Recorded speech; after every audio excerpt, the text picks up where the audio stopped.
Momentuz bada albiste pozgarria.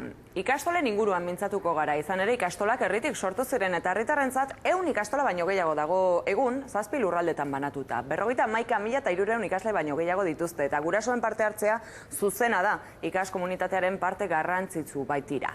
Gaur egun 4.500 irakasle ari dira lanean, hasieratik irakasle horien prestakuntza landu dute eta ikas materialaren sorkuntzan aitzindari izan dira. Eredu propioa eskaintze dute, pedagogia aurreratu eta aurrerakoiarekin, ardatza eta oinarria euskal kurrikuluma da.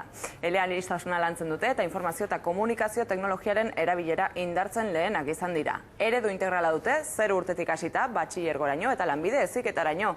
Ikastolen elkartetik diote, ikastolak bizia direla eta bertan ikasteko gonbita egiten dizue. Zatoz ikastolara. Gauza gehiago landuko ditu orain Euskal Herria zuzenean.